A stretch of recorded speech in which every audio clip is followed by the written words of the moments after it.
Hi everyone. आज हम operating system में आगे पढ़ेंगे।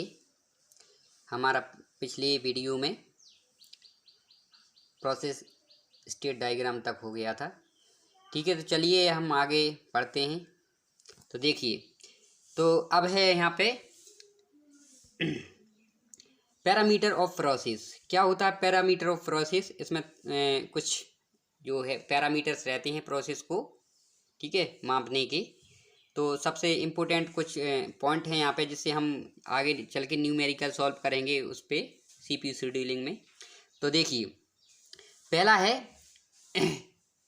Arrival time. तो अराइवल टाइम क्या होता है, ठीक है, इसको शॉर्ट में एटी भी लिख लेते हैं कभी भी, ठीक है, रिप्रेजेंट करते हैं। तो क्या होता है जी, when process enter into ready queue या state is called arrival time. ठीक है, ये क्या होता है, इसमें जब प्रोसेस अपना जो न्यू स्टेट रहती है वहाँ से न्यू स्टेट से जब रेडी स्टेट में आती है तो वो टाइम हमारा क्या कहलाता है, अराइवल टाइम कहलाता है। ठीक है, जब हम क्वेश्चन सॉल्व करेंगे, जैसे यहाँ पे जैसे कोई प्रोसेस 0 टाइम पर आई, कोई 1 पर आई, कोई 2 पर आई, तो यहाँ पे जो उसके अकॉर्डिंग हम जो मार्किंग करेंगे, ठीक है, कौन प्रोसेस कब आई है, ठीक है, तो वो यहाँ पे अराइवल टाइम होता है। ठीक है, इसके बाद है हमारा बस टाइम। तो बस टाइम क्या होता है, ठीक है, the amount of time that is required by process that is CPU time. ठीक है, मतलब वो टाइम, ठीक है, वो टाइम जो कि यहाँ पे जितनी टाइम वो सीपीयू मतलब एग्जीक्यूट करता है किसी भी प्रोसेस को। मान ली कोई प्रोसेस है P1 है, उसका क्या बस टाइम दे दिया 4। ठीक है, अब ये 4 टाइम है ना, चाहे वो एक बार में ही एग्जीक्यूट कर दे पूरा, या फिर मतलब एक एक करके या दो करके, जो भी मतलब जितना टाइम क्वांटम दिया रहेगा वो, लेकिन वो पूरा टाइम क्या है, 4 टाइम तक, जब तक प्रोसेस 4 टाइम तक एग्जीक्यूट होगी, ठीक है, तभी वो कंप्लीट हो पाएगी। तो यहाँ पे इसका बस टाइम क्या हो जाएगा, प्रोसेस का 4 है यहाँ पे। तो वो टाइम जहाँ पे जितनी टाइम तक वो सीपीयू एग्जीक्यूट करता है, ठीक है, तो ये हमारा बस टाइम हो जाता है। इसके बाद है कंप्लीशन टाइम।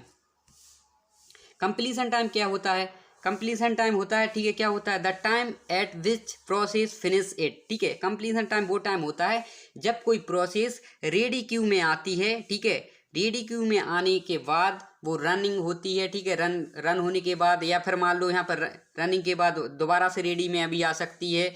मतलब जब तक वो प्रोसेस यहाँ पर रेडी में आई और यहाँ तक, जब तक कि वो यहाँ पे फिनिश नहीं हो जाती है, टर्मिनेट नहीं हो जाती है, इसके बीच का जो टाइम होता है वो कंप्लीशन टाइम कहलाता है। ठीक है, तो इसके बीच का जो टाइम होता है पूरा कंप्लीशन टाइम कहलाता है। तो ये हमारा कंप्लीशन टाइम हुआ है। इसके बाद है टर्न अराउंड टाइम। ठीक है, टर्न अराउंड टाइम। तो ये टर्न अराउंड टाइम क्या होता है, the difference between completion time and arrival time is called a turn around time. ठीक है, तो ये क्या होता है, यहाँ पे डायरेक्ट है, देखिए, difference between completion time minus arrival time का जो डिफरेंस होता है वो हमारा क्या कहलाता है, टर्न अराउंड टाइम कहलाता है। ठीक है, इसी प्रकार है हमारा वेटिंग टाइम है।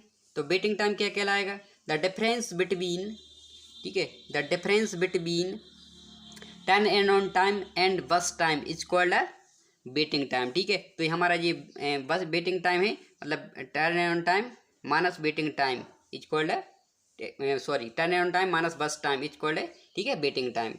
तो इसके बाद है रिस्पॉन्स टाइम। रिस्पॉन्स टाइम क्या कहलाता है, the first response time is called a response time. तो फर्स्ट रिस्पॉन्स टाइम से मतलब क्या है, देखिए, इसमें क्या होता है, जैसे मान लीजिए कोई प्रोसेस है P1 है जो कि रेडी क्यू में बहुत टाइम से यहाँ पे वेट कर रही है, अब किसके लिए, ठीक है, एग्जीक्यूट होने के लिए। तो जब भी जैसे प्रोसेस P1 है, जब भी पहली बार इसको सीपीयू एलोकेट होगा, ठीक है, पहली बार सीपीयू जब एलोकेट होगा तो वो टाइम हमारा क्या कहलाएगा, कब रिस्पॉन्स मिला इस प्रोसेस को, तो वही टाइम हमारा क्या कहलाएगा, रिस्पॉन्स टाइम कहलाएगा। इसके बाद मान लीजिए यहाँ पर रेडी क्यू में भी जा सकती है प्रोसेस, ठीक है, टर्मिनेट होकर। इसके बाद दोबारा जब सीपीयू मिलेगा तो वो नहीं, जो फर्स्ट पहली बार जो प्रोसेस को जो टाइम मिलता है, ठीक है, रिस्पॉन्स टाइम मिलता है, जो पहली बार जो प्रोसेस मतलब एलोकेट होता है प्रोसेसर, तो वो टाइम हमारा रिस्पॉन्स टाइम कहलाता है। ठीक है, ओके। इसके बाद है हमारा थ्रूपुट। तो देखिए थ्रूपुट क्या कहलाता है। थ्रूपुट मैंने यहाँ पे वैसे ही मैंने यहाँ पे ले लिया है, लेकिन यहाँ पे मतलब थोड़ा डिफाइन करने के लिए, थ्रूपुट क्या कहलाता है, number of process execute in per unit time is called a throughput. ठीक है, ठीक है। देखिए मान लीजिए, मान लो P1 P2, ठीक है, बहुत सारी प्रोसेस हैं, P1 P2 P3 तीन प्रोसेस हैं। तो देखिए पर यूनिट टाइम में, मतलब एक यूनिट टाइम में कितनी से ज़्यादा, मतलब जितनी ज़्यादा प्रोसेस एग्जीक्यूट होंगी तो उसका मतलब थ्रूपुट उतना ही ज़्यादा होगा। मान लीजिए एक unit time, per unit time में मान लो 2 प्रोसेस एग्जीक्यूट होती हैं तो इसका थ्रूपुट कितना हो जाएगा, 2 हो जाएगा। 3 एग्जीक्यूट होती हैं पर यूनिट टाइम में तो उसका थ्रूपुट कितना हो जाएगा, 3 हो जाएगा। तो ये थ्रूपुट होता है, ठीक है। इसके बाद है फर्स्ट कम फर्स्ट सर्व, ठीक है। ये क्या होता है, first come first serve, FCFS होता है। अब ये क्या होता है, ठीक है, FCFS क्या रहता है, सवर फ्रॉम कॉनवे इफेक्ट, ठीक है। कॉनवे इफेक्ट क्या कहलाता है, देखिए कॉनवे इफेक्ट में क्या करते हैं, जैसे CPU अभी मैं शेड्यूलिंग बताऊंगा आगे चलकर, उसमें क्या रहता है, जैसे मान लीजिए कोई प्रोसेस है यहाँ पे, ठीक है, क्या है प्रोसेस है कोई, यहाँ पे मान लीजिए P1 है, इसके लिए मान लो इसका जो बस टाइम है 30 है, ठीक है, 30 है, तो ये यहाँ 30 टाइम्स तक यहाँ पर रन होगी, ठीक है। अब मान लीजिए बहुत सारी प्रोसेस है, P2 है, P3 है, जिसका जैसे P2 का मान लीजिए 2 है, 2 यूनिट है बस टाइम, और P3 का है मान लीजिए 3 है।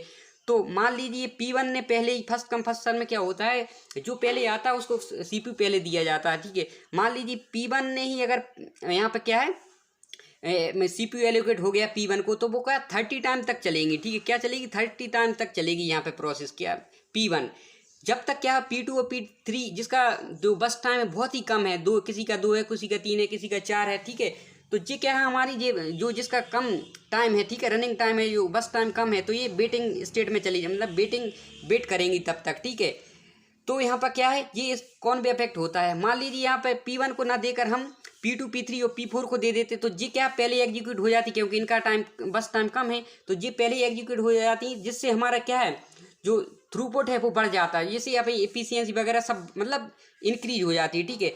तो क्या है ये कॉनवे इफेक्ट होता है कि मान लीजिए किसी प्रोसेस का बस टाइम बहुत ज़्यादा है और उसको अगर फर्स्ट कम फर्स्ट सर्व में वो पहले आ गई, उसको अगर CPU दे दिया तो और जो प्रोसेस है ना वो क्या हमारी वेटिंग स्टेट में चली जाती है। तो ये हमारा जो इफेक्ट कहलाता है वो कॉनवे इफेक्ट कहलाता है, ठीक है। तो यहाँ पे ये हमारा थ्योरी सेशन ये यहाँ पे कंप्लीट होता है, ठीक है। और अब नेक्स्ट वीडियो में मैं आपको CPU शेड्यूलिंग के न्यूमेरिकल्स हैं जो वो करवाऊँगा। Thank you. अगर हमारा ये वीडियो आपको अच्छा लगता है तो उसको लाइक और चैनल को सब्सक्राइब जरूर करें। Thank you.